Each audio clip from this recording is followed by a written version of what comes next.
But in the bullshit department, a businessman can't hold a candle to a clergyman. Because I got to tell you the truth, folks. I got to tell you the truth. When it comes to bullshit, big time, major league bullshit, you have to stand in awe of the all-time champion of false promises and exaggerated claims, religion. No contest. No contest. Religion easily has the greatest bullshit story ever told. Think about it. Religion has actually convinced people that there's an invisible man living in the sky who watches everything you do every minute of every day. And the invisible man has a special list of 10 things he does not want you to do. And if you do any of these 10 things, he has a special place full of fire and smoke and burning and torture and anguish where he will send you to live and suffer and burn and choke and scream and cry forever and ever till the end of time. But he loves you.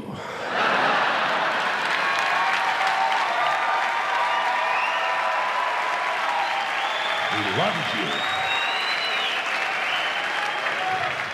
He loves you and he needs money. He always needs money. He's all powerful, all perfect, all knowing, and all wise. Somehow, just can't handle money. Religion takes in billions of dollars. They pay no taxes, and they always need a little more. Now, you talk about a good bullshit story. Holy shit.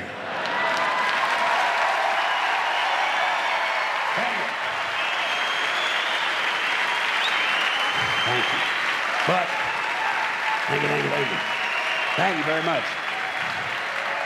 But I want you to know something. This is sincere. I want you to know, when it comes to believing in God, I really tried. I really tried. I tried to believe that there is a God who created each of us in his own image and likeness, loves us very much, and keeps a close eye on things. I really tried to believe that, but I gotta tell you, the longer you live, the more you look around, the more you realize something is fucked up. Something is wrong here. War, disease, death, destruction, hunger, filth, poverty, torture, crime, corruption, and the ice-capades. Something is definitely wrong. This is not good work. If this is the best God can do, I am not impressed. Results like these do not belong on the resume of a supreme being. This is the kind of shit you'd expect from an office temp with a bad attitude. And just between you and me, in any decently run universe, this guy would have been out on his all-powerful ass a long time ago. And by the way, I say this guy because I firmly believe, looking at these results, that if there is a God, it has to be a man. No woman could or would ever fuck things up like this.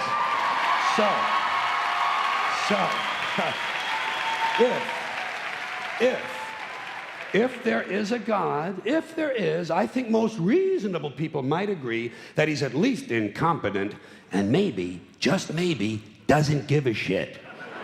Doesn't give a shit, which I admire in a person and which would explain a lot of these bad results. So rather than be just another mindless religious robot, mindlessly and aimlessly and blindly believing that all of this is in the hands of some spooky, incompetent father figure who doesn't give a shit, I decided to look around for something else to worship, something I could really count on. And immediately, I thought of the sun. Happened like that. Overnight, I became a sun worshiper. Well, not overnight. You can't see the sun at night.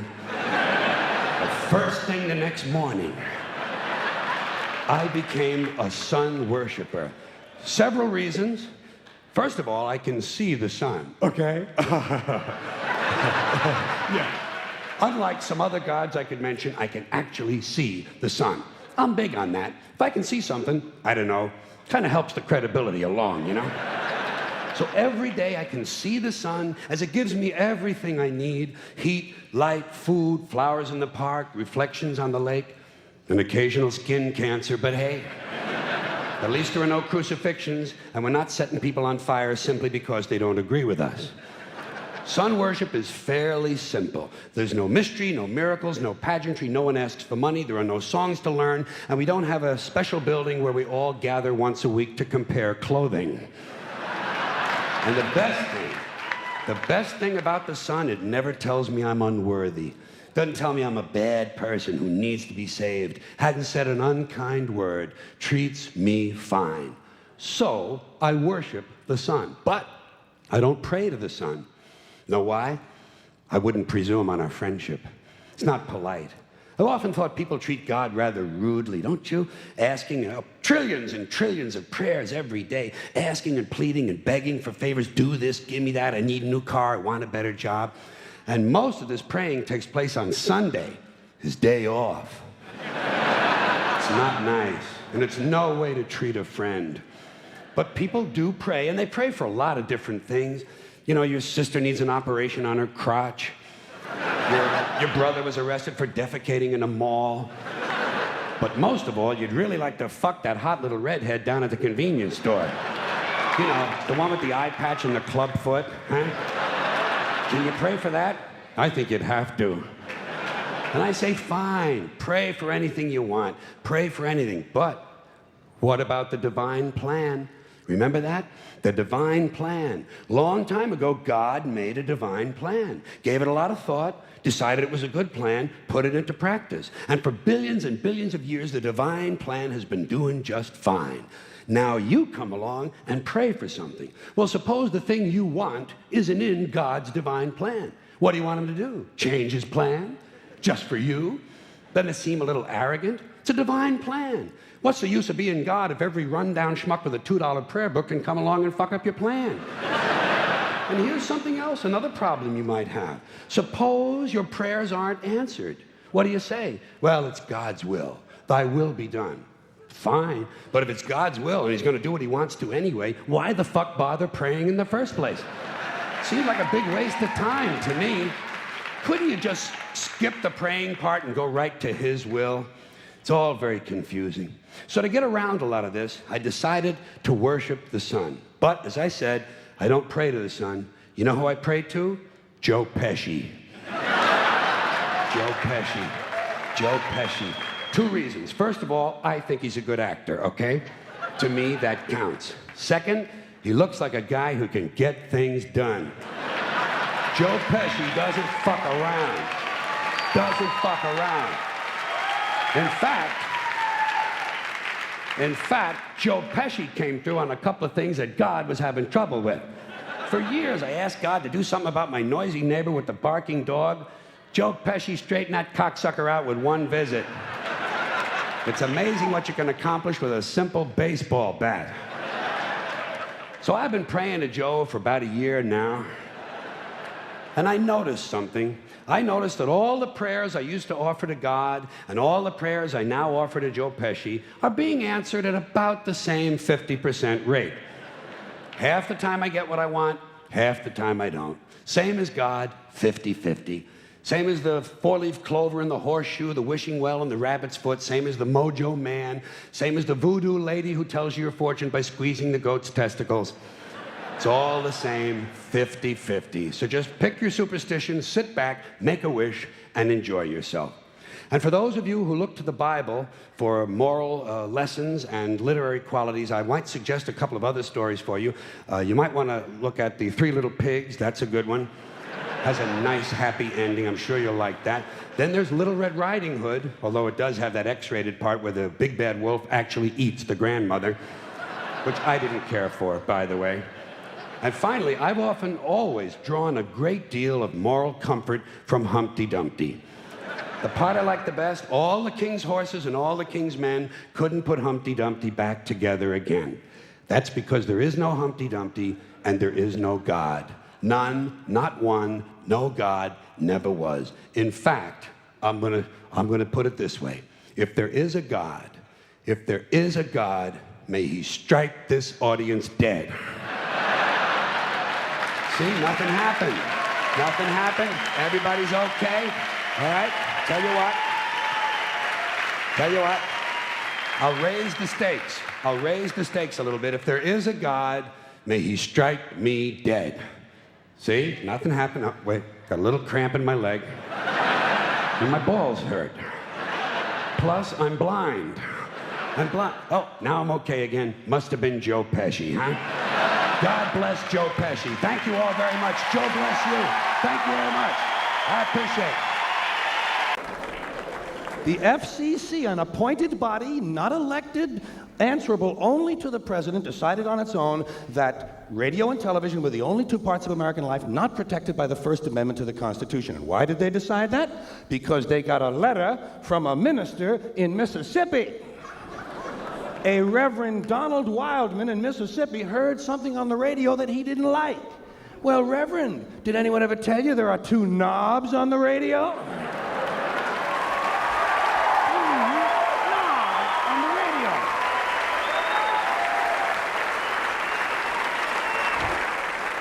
Of course, I'm sure the Reverend isn't that comfortable with anything that has two knobs on it.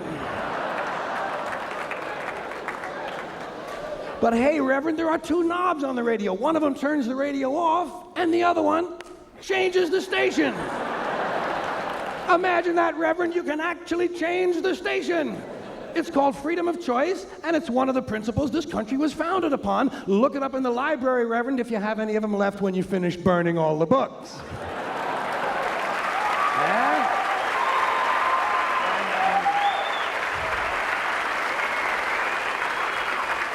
And I don't know how you feel about it, but I am getting pretty sick and tired of these fucking church people. I have just about had it with these fucking church people, all of them. You know what I say we ought to do at these churches? Tax them. Tax these motherfuckers. If they're so interested in politics and government policy and public policy, let them pay their admission price like everybody else. Tax them. Hey, the Catholic Church alone could wipe out the federal budget deficit if all you did was tax them on their real estate holdings. Here's another slogan. Here's another slogan you run into all the time. God bless America. Once again, respectfully, I say to myself, what the fuck does that mean? God bless America? Is that a request? Is that a demand? Is that a suggestion? Politicians say it at the end of every speech, as if it were some sort of verbal tic that they can't get rid of. God bless you and God bless America. God bless you and God bless America. I guess they figure if they leave it out, someone's going to think they're bad Americans. Let me tell you a little secret about God, folks. God does not give a flying fuck about America, okay? He doesn't care. He never cared about this country. He never has, he never will. He doesn't care about this country any more than he cares about Mongolia, Transylvania, Pittsburgh, the Suez Canal, or the North Pole. He simply doesn't care, okay? He doesn't care. Listen, hey, there are 200 countries in the world now. Do these people honestly think that God is sitting around picking out his favorites? Why would he do that? Why would God have a favorite country? And why would it be America out of all the countries? Because we have the most money? Because he likes our national anthem? Maybe it's because he heard we have 18 delicious flavors of classic rice-a-roni. It's delusional thinking. It's delusional thinking, and Americans are not alone with these sort of delusions. Military cemeteries around the world are packed with brainwashed, dead soldiers who were convinced God was on their side. America prays for God to destroy our enemies. Our enemies pray for God to destroy us. Somebody's going to be disappointed. Somebody's wasting their fucking time. Could it be everyone? Now.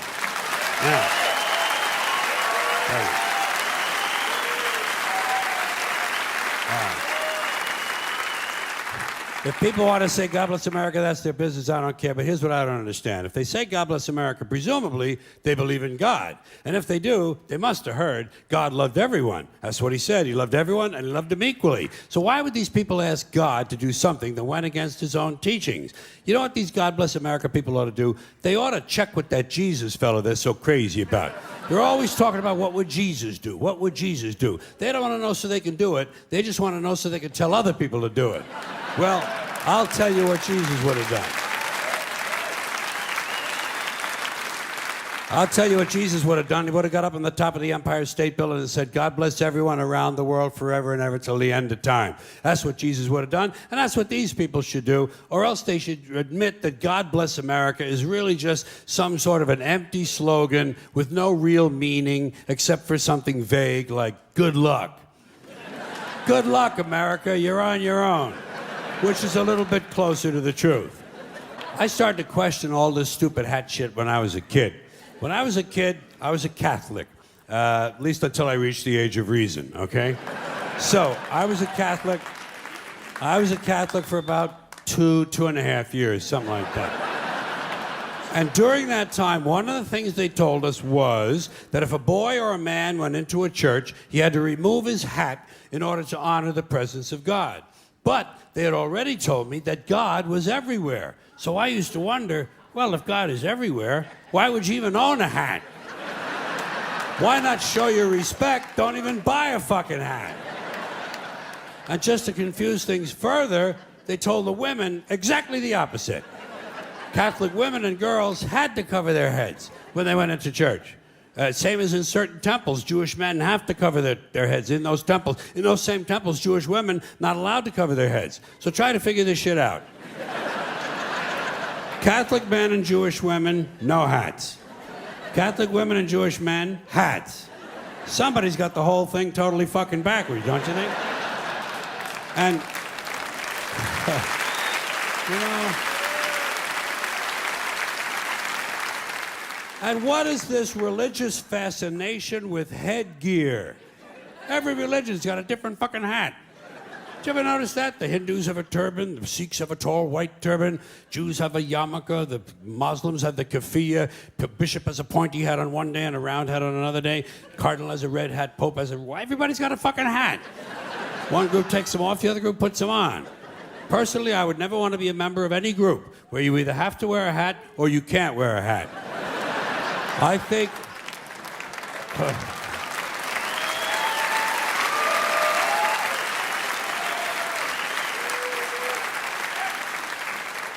I think all religions should have one rule and one rule only: hats optional. That's all you need to run a really good religion. Here's another one of these civic customs: swearing on the Bible. You understand that shit? They tell you to raise your right hand, place your left hand on the Bible. Does this stuff really matter? Which hand? Does God really give a fuck about details like this? Suppose you put your right hand in the Bible, you raise your left hand. Would that count? Or would God say, sorry, wrong hand, try again? And why does one hand have to be raised? What is the magic in this gesture? This seems like some sort of a primitive voodoo mojo shtick. Why not put your left hand on the Bible, let your right hand hang down by your side? It's more natural. Or put it in your pocket. Remember what your mother used to say? Don't put your hands in your pockets. Does she know something we don't know? Is this hand shit really important? Well, let's get back to the Bible, America's favorite national theatrical prop. Suppose the Bible they hand you to swear on is upside down, or backward, or both, and you swear to tell the truth on an upside down, backward Bible. Would that count? Suppose the Bible they hand you is an old Bible and half the pages are missing. Suppose all they have is a Chinese Bible in an American court, or a Braille Bible and you're not blind. Suppose they hand you an upside down, backward Chinese Braille Bible with half the pages missing.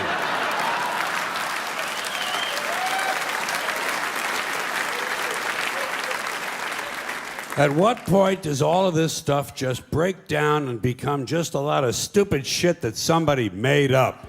They fucking made it up, folks. It's make-believe. It's make-believe. Now, all right. Okay. Let's leave the Bible aside. We'll get back to the science fiction reading later. The more important question is, what is the big deal about swearing to God in the first place? Why does swearing to God mean you're going to tell the truth? Wouldn't affect me. If they said to me, you swear to tell the truth, the whole truth, and nothing but the truth to help you God, I'd say, yeah. I'll tell you about as much truth as the people who wrote that fucking Bible. How do you like that? Huh?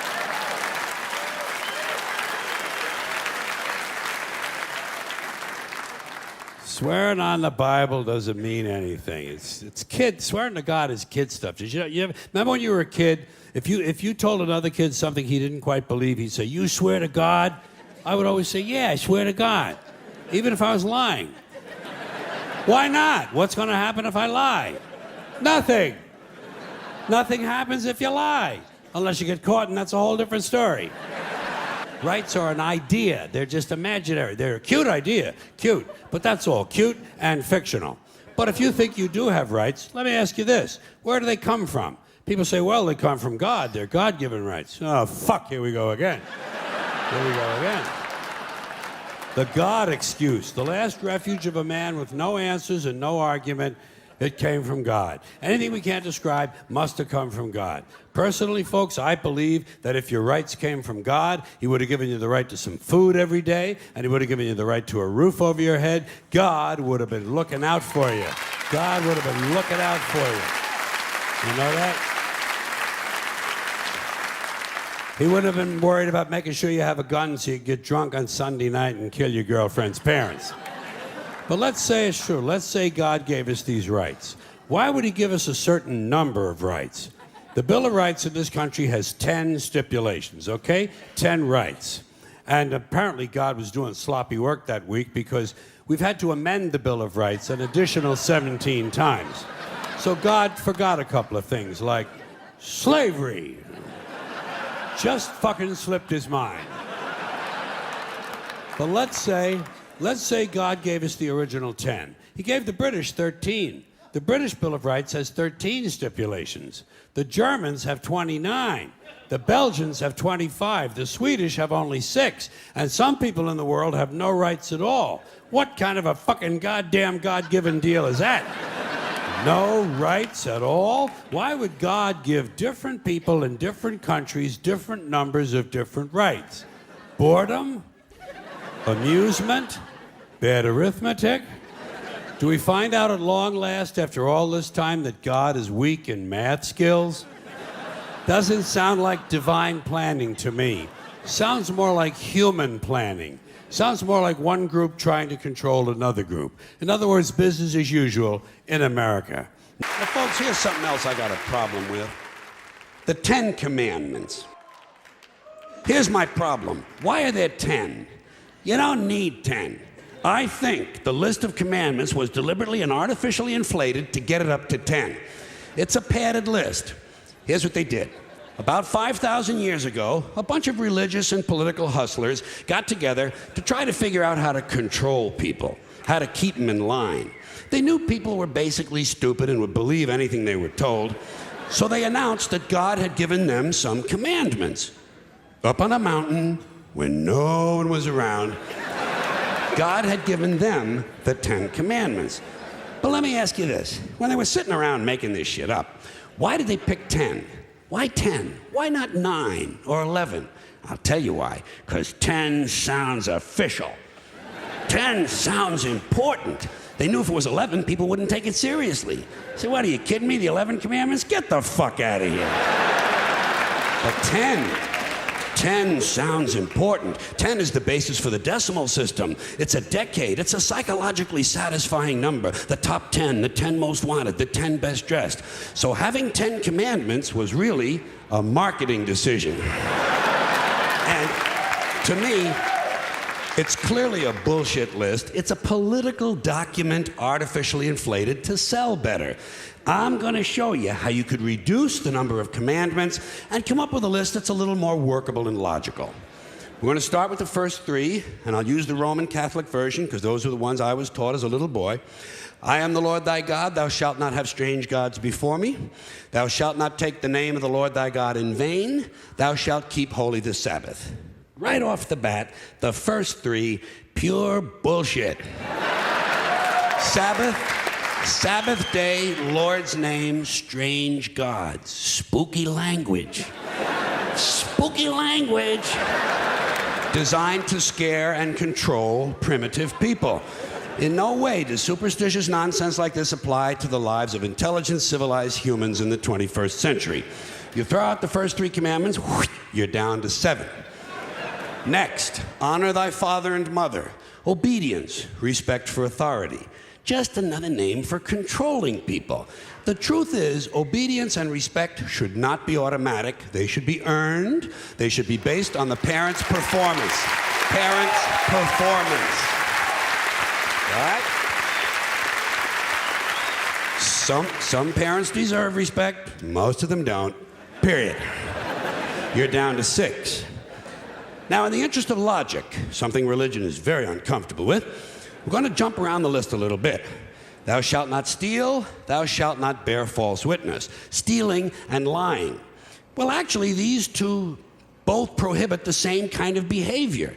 Dishonesty, stealing, and lying. So you don't need 2 of them. Instead, you combine them and you call it thou shalt not be dishonest. And suddenly, you're down to 5. And as long as we're combining, I have 2 others that belong together. Thou shalt not commit adultery, thou shalt not covet thy neighbor's wife. Once again, these 2 prohibit the same kind of behavior, in this case, marital infidelity. The difference is coveting takes place in the mind, and I don't think you should outlaw fantasizing about someone else's wife. Otherwise, what's a guy going to think about when he's waxing his carrot? But marital fidelity is a good idea, so we're going to keep the idea and call this one, thou shalt not be unfaithful. And suddenly, we're down to 4. But when you think about it, honesty and fidelity are really part of the same overall value. So in truth, you could combine the 2 honesty commandments with the 2 fidelity commandments and give them simpler language, positive language instead of negative, and call the whole thing, thou shalt always be honest and faithful, and we're down to 3. Thou shalt, they're going away fast. Thou shalt not covet thy neighbor's goods. This one is just plain fucking stupid. Coveting your neighbor's goods is what keeps the economy going. Am I right? Your neighbor gets a vibrator that plays "O Come All Ye Faithful." You want to get one too. Coveting creates jobs. Leave it alone. You throw out coveting and you're down to 2 now, the big honesty and fidelity commandment, and the one we haven't talked about yet, thou shalt not kill, murder, the 5th commandment. But when you think about it, religion has never really had a big problem with murder. Not really. More people have been killed in the name of God than for any other reason. All you have to do... Shit.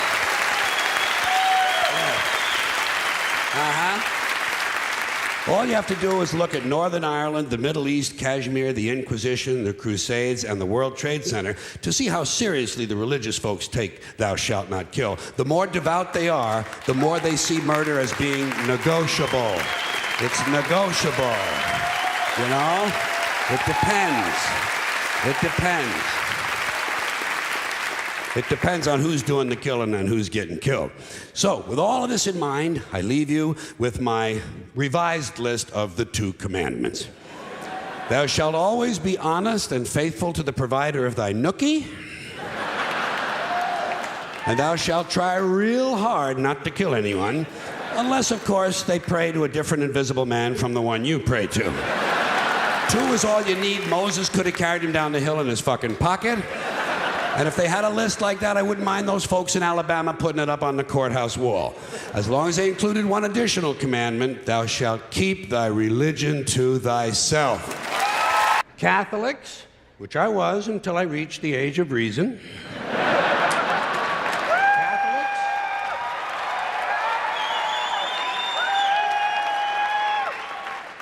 Catholics and other Christians are against abortions, and they're against homosexuals.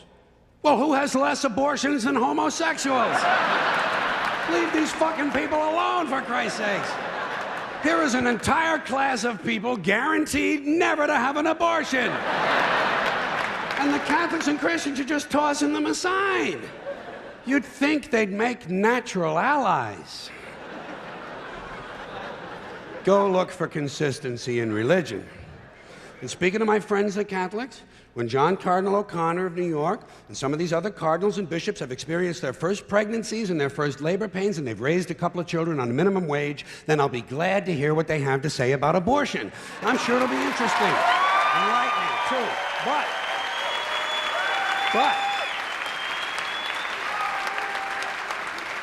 in the meantime, what they ought to be doing is telling these priests who took a vow of chastity to keep their hands off the altar boys. Keep your hands to yourself, Father. You know? When Jesus said, "Suffer the little children come unto me," that's not what he was talking about.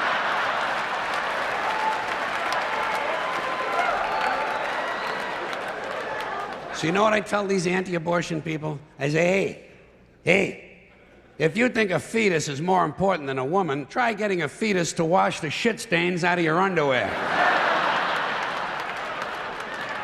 For no pay and no pension.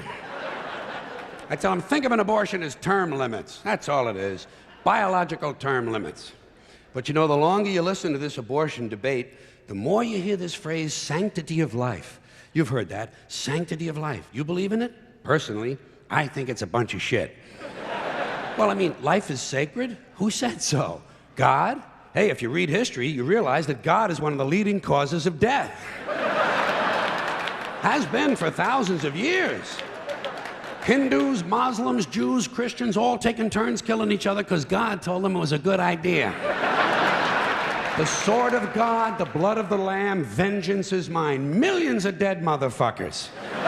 Millions of dead motherfuckers, all because they gave the wrong answer to the God question. You believe in God? No. Dead. You believe in God? Yes. You believe in my God? No. Dead. My God has a bigger dick than your God.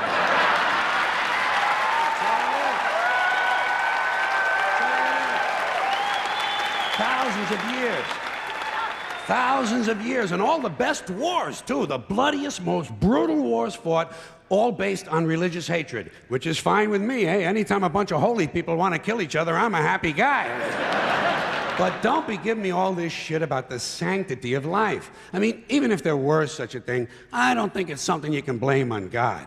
Now, you know where the sanctity of life came from? We made it up. You know why? 'Cause we're alive.